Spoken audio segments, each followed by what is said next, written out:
ओम प्रकाश राजभर जी जिस तरह से खुलकर ये बोलने लगे हैं कि सपा के भी बहुत सारे सांसद हमारे टच में हैं और वो टूटना चाहते हैं लेकिन हम उनको नहीं तोड़ रहे हैं। साथ ही उन्होंने रामगोपाल यादव की एक चिट्ठी का भी जिक्र किया कि वो चिट्ठी दे दी गई है और रामगोपाल यादव लगातार एक सूत्रधार के तौर पर काम करते हैं जिसके जरिए अखिलेश जी बीजेपी से मदद लेते भी हैं और देते भी हैं। इन आरोपों में कितनी सच्चाई है और क्या वास्तव में पार्टी में किसी तरह से टूट फूट की कोई संभावना है?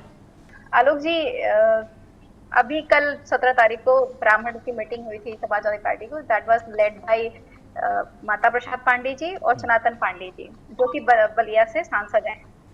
तो इन्हीं का नाम ले रहे हैं ओपी राजभर जी। ओपी राजभर जी के बारे में अगर बात की जाए तो वो तो पता नहीं क्या क्या कहते हैं, वो कहते ही रहते हैं। अभी भी कह रहे हैं क्योंकि आपको पता है कि पीएमएलए कोर्ट से उनके ऊपर एफआईआर दर्ज कराई गई। क्यों दर्ज कराई गई है? 2022 में जब समाजवादी पार्टी के साथ में थे, उन्होंने भाजपा के नेताओं पे, नरेंद्र मोदी जी पे और योगी आदित्यनाथ जी पे जो बयानबाजियां की हुई थी उसको लेकर के उनके ऊपर में एफआईआर दर्ज कराएगी। जो इम्पोर्टेंट बात है आलोक जी, ये बात है कि अगर राजभर जी कुछ कहते हैं तो उस पर भरोसा करने लायक नहीं है, क्योंकि वो कुछ भी कहते हैं।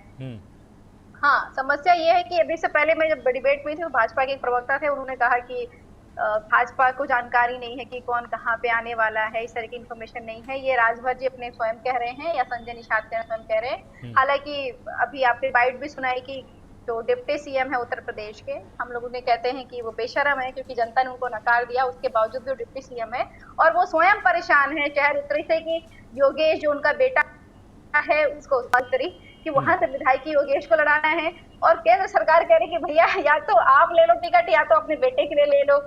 भूखा चल रहा है आपस में, जो जिसकी खुद की सीटें क्लियर नहीं है, जो खुद चुनाव हार चुका है, जिसका खुद का तय नहीं था कि ओपी राजभर का कि वो भाजपा में रहेंगे कि कहाँ जाएंगे।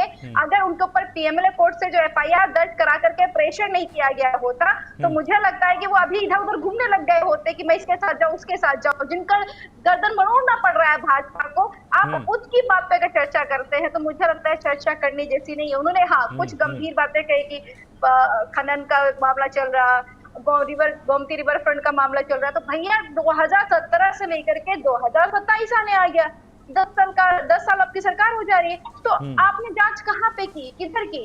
ये सारी जो बातें आलोक जी निकल करके आ रही नहीं, इसलिए निकल करके आ रही क्योंकि अयोध्या में आपने जो देखा चोरी का मामला सामने आया, उस पे एसआईटी गठन की बिना एफआईआर के, जबकि एसआईटी एफआईआर के दर्ज पे ही काम करती है। जब उनके पास में एफआईआर आता है तो उस डायरेक्शन में वो इन्वेस्टिगेशन करते हैं। बिना एफआईआर के एसआईटी गठन कर दी हुई है।